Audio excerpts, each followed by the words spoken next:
ভিতরে ঢুকেই অনেক সুন্দর একটা বড় আয়না পেয়ে গেলাম, সেখানে কিছু ছবি তুলে নিলাম, ভালোই লাগছিল। আর মেয়েকে বসিয়ে দিলাম দোলনায়। এই লাল নীল বাতির মাঝে বলুন তো আজকে আমি কোথায় এসেছি? আজকে ফ্যামিলির সবাইকে নিয়ে চলে এসেছি আমাদের নবাবগঞ্জের বাগমারা গ্রিল পার্কে। ওঠার সময় ডেকোরেশনটা এত সুন্দর লাগছিল, সিঁড়ি দিয়ে যাওয়ার সময় কি আর বলবো।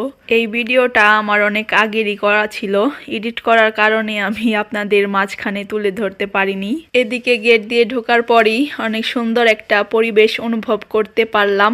বাহির দিকে একটু ঘুরে আসলাম, খুবই ভালো লাগছিল। এদিকে আমার বডিগার্ডকে দিয়ে দিয়েছি খাবার দাবার অর্ডার দেওয়ার দায়িত্বে, মেনু কার্ড ধরিয়ে দিয়েছি তাকে। তারপরে আমি শুরু করে দিলাম ভিডিও করা। তো ভেতরে ঢুকেই অনেক সুন্দর একটা বড় আয়না পেয়ে গেলাম, সেখানে কিছু ছবি তুলে নিলাম, ভালোই লাগছিল। আর মেয়েকে বসিয়ে দিলাম দোলনায়।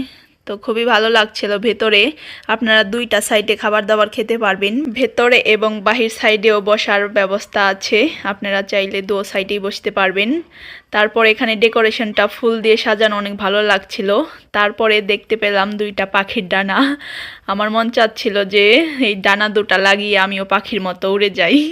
আর আপনাদের একটা কথা বলি, অন্যদের মতো আমি এত স্মার্ট না, ভালোভাবে কথা বলতে পারি না। আপনাদের যদি কোনো জায়গা খারাপ লাগে ক্ষমা করে দিবেন।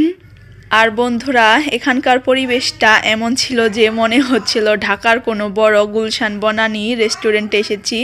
তো যাই হোক, এটা তো আর গুলশান বনানী না, এটা আমাদের দোহার নবাবগঞ্জেই অবস্থিত।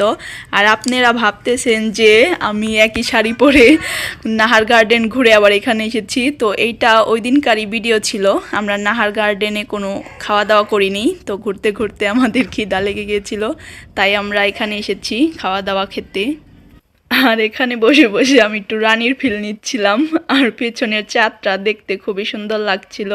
তারপরে হরিণের মাথা দেখতে দেখতে আমাদের খাবার চলে আসলো। আমরা বেশি কিছু অর্ডার করিনি, পিৎজা আর বার্গার অর্ডার করেছিলাম, আমাদের অর্ডার চলে এসেছে। আর সাথে ছিল কোক। তো খাবার আসার পর আমরা সবাই শুধু তাকিয়ে তাকিয়ে দেখছিলাম, খুবই সুন্দর লাগছিল, মনে হচ্ছিল যে দেখতেই থাকি আর খেতে হবে না। তো তারপরে আমরা টেস্টিং শুরু করে দিলাম।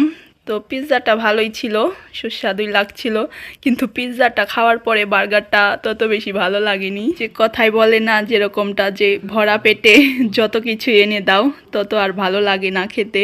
তো আমরা খাবার দাবার শেষ করে একটু আবার ফটোশ্যুট করে চলে যাব এখন বাড়িতে। তো টাটা, ভালো থাকবেন সবাই, দেখা হবে নেক্সট ভিডিওতে।